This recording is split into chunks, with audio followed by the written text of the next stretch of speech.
সন্দীপ মহেশ্বরী যদি তার চ্যানেলে এই ধরনের কোনো ভিডিও দেওয়া থাকে, এখন কোনো ব্যক্তি একই সাথে একটা ভিডিও বা একটা কোর্স তৈরি করলে সেটা সবার জন্য হতে পারে না। তাকে লিগ্যাল নোটিশ পাঠানোটা ঠিক হয়েছে বলে কে ঠিক কে ভুল সেটা নিয়ে তো আমরা আলোচনা করব, কিন্তু এর মাঝখানে আর একটা তৃতীয় পক্ষই আছে। রিসেন্টলি ইউটিউবের হিস্ট্রিতে হয়তো সব থেকে বড় কন্ট্রোভার্সি চলছে সন্দীপ মহেশ্বরী ভার্সেস ডক্টর বিবেক বিন্দ্রা। এখন অনেকের প্রশ্ন আসতে পারে আমরা এই সাবজেক্ট নিয়ে এই চ্যানেলে কেন আলোচনা করছি। তার কারণ হলো এই যে পুরো কন্ট্রোভার্সি আছে, এই কন্ট্রোভার্সির আড়ালে আমাদের জন্য একটা পার্সোনাল ফিনান্সের বড় শিক্ষা লুকিয়ে আছে। এছাড়া শুধু পার্সোনাল ফিনান্স কেন বলবো, আমাদের লাইফেরও একটা বড় শিক্ষা লুকিয়ে আছে। কিন্তু তার আগে পুরো কন্ট্রোভার্সিটা কি হয়েছে আমরা জেনে নিই। প্রথমে আমরা জেনে নিই যে সন্দীপ মহেশ্বরীকে।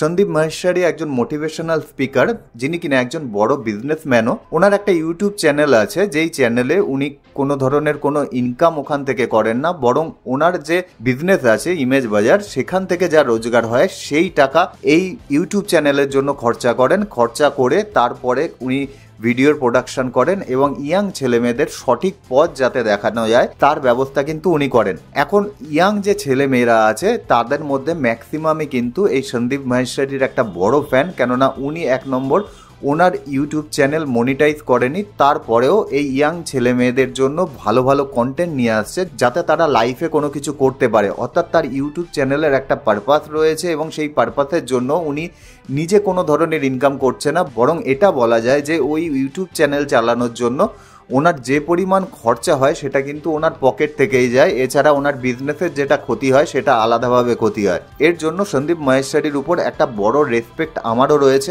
এবার উল্টো দিকে যদি আমরা বিবেক বিন্দ্রাকে দেখি, উনিও একজন মোটিভেশনাল স্পিকার, এছাড়া বিজনেস কোচ। উনি ওনার চ্যানেলে অনেক ভালো ভালো কন্টেন্ট আমাদের জন্য উপহার দিয়েছেন। এছাড়াও উনি এর সাথে সাথে বিজনেসও কিন্তু চালান। ওনার বিজনেসের নাম বড়া বিজনেস। এখন ওনার বিজনেস মডেল হলো এরকম, প্রথম দিকে উনি ইউটিউবে ওনার কন্টেন্ট দিতেন, এখন উনি বিভিন্ন ধরনের পেড কোর্স নিয়ে এসেছেন, যেই পেড কোর্সগুলো বিক্রি করে উনি প্রচুর টাকা রেভিনিউ জেনারেট করেন। এখন এই ধরনের পেড কোর্স আনা কোনোভাবেই খারাপ নয়। এই ছিল দুজনের মোটামুটি একটা ইন্ট্রোডাকশন। এখন হয়েছিল কি, দুদিন আগে সন্দীপ মহেশ্বরী চ্যানেলে একটি ছেলে আসে। ছেলে এসে জানায় যে সে একজন বড় ইউটিউবারের 50,000 টাকার একটা কোর্স নিয়েছে। সেই কোর্স থেকে তার কোনো রকম কোনো কিছুই লাভ হয়নি। উল্টে সে যখন রিফান্ড চাইতে যাচ্ছে তাকে বলা হচ্ছে যে আপনি সামনের কোনো ব্যক্তিকে এই কোর্সটি বিক্রি করুন এবং সেখান থেকে একটা কমিশন আর্ন করে আপনি যে খরচা করছেন সেই খরচা আপনি তুলে নিন। এখন তারপরে আরও একটি ছেলে ওঠে এবং উঠে বলে তার সাথেও এই একই ধরনের ঘটনা ঘটেছে। এখন এই পুরো ভিডিওটা সন্দীপ মহেশ্বরী তার চ্যানেলে দিয়ে দেয়। এত পর্যন্ত সমস্ত কিছু ঠিকঠাক ছিল। সন্দীপ মহেশ্বরী যদি তার চ্যানেলে এই ধরনের কোনো ভিডিও দেওয়া থাকে, উনি কারো কোনো জায়গায় কোনো নাম করেননি, সুতরাং কারোর কোনো ধরনের কোনো অসুবিধা হওয়ার কথা না। কিন্তু বলে না ঠাকুর ঘরে কে আমি কলা খাইনি, অনেকটা সেই ধরনের কেস হয়ে গেছে। সন্দীপ মহেশ্বরী তারপরে একটা কমিউনিটি পোস্ট করেন যে তার উপর প্রচন্ড রকম ভাবে প্রেশার ক্রিয়েট করা হচ্ছে, সে জানি সেই ভিডিও ডিলিট করে নেয়। এছাড়াও তার বাড়িতে লোক পাঠানো হয়েছে বিবেক বিন্দ্রার তরফ থেকে। বিবেক বিন্দ্রার তরফ থেকে লিগাল নোটিশও তাকে পাঠানো হয়েছে। এই বলে সন্দীপ মহেশ্বরী দুটো কমিউনিটি পোস্ট করে এবং সেখানে জানায় তার উপর কিভাবে লিগাল নোটিশ পাঠানো হয়েছে।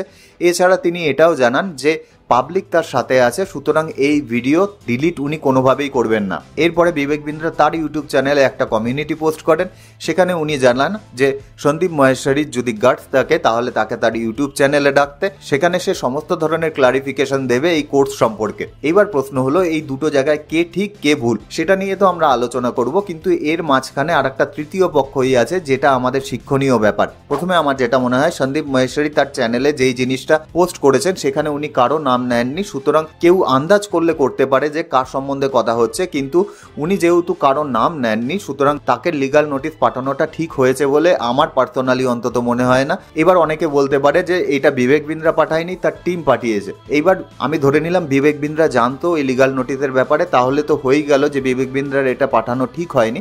এবার ধরে নিলাম বিবেক বিন্দ্রাকে জানানো হয়নি, তারপরেও তার টিম এই লিগাল নোটিশ পাঠিয়ে দিয়েছে। আর যদি বিবেক বিন্দ্রা সেই সম্পর্কে না জানেন তাহলে এটা হতে পারে যে সে তার টিম এমনভাবে তৈরি করেছে যে তার এগেনস্টে কথা হলেই লিগাল নোটিশ তাকে পাঠানো হয়। এখন কি হয়েছে না হয়েছে আমি জানি না, আমার কাছে অন্তত এই দুটো সিচুয়েশন চলে আসছে। তা এখন উনি যদি লিগাল নোটিশ না পাঠাতো তাহলে কিন্তু কোনো ধরনের কোনো সমস্যাই থাকতো না, পাবলিক একটা ধোঁয়াশার মধ্যে থাকতো এবং জিনিসটা ওখানেই কিন্তু ঝিমিয়ে পড়তো। কিন্তু উনি যখন লিগাল নোটিশ পাঠিয়ে দিয়েছেন, এখন এটা সম্পর্কে অনেক ইউটিউবে ভিডিও আসছে এবং প্রত্যেকেই জানতে পেরে গেছেন ওই ভিডিওতে কার সম্পর্কে কথা হচ্ছিল। এখন প্রশ্ন হলো প্রবলেমটা কোথায় তৈরি হয়েছে। প্রবলেমটা তৈরি হয়েছে যে উনি যে কোর্সটা তৈরি করেছেন, লাখ লাখ ছেলে মেয়ে এই কোর্স পারচেজ করেছে। এখন অনেকেরই দেখা যাবে যে এই কোর্স থেকে উপকার হয়েছে, অনেকের হয়নি। এখন কোনো ব্যক্তি একই সাথে একটা ভিডিও বা একটা কোর্স তৈরি করলে সেটা সবার জন্য হতে পারে না। দেখা যাবে সেটা কিছু লোকের জন্য প্রযোজ্য হবে, কিছু লোকের জন্য প্রযোজ্য হবে না। আমরাও যে ভিডিও বানাই সেটাও দেখা যায় যে কিছু লোকের জন্য প্রযোজ্য হয়, কিছু লোকের জন্য প্রযোজ্য হয় না। অনেকেই দেখা যাবে যে এই কোর্স পারচেজ করেছেন এবং কোর্স পারচেজ করে তার বিজনেস হয়তো ইমপ্রুভ করেছে। এখন দেখা যাবে কারো বিজনেস থেকে প্রফিট হয় বছরে 1 কোটি টাকা, তার যদি এই কোর্স নিয়ে তার বিজনেস 2%ও গ্রো করে তাহলে কিন্তু তার 2 লাখ টাকা এক্সট্রা প্রফিট হচ্ছে।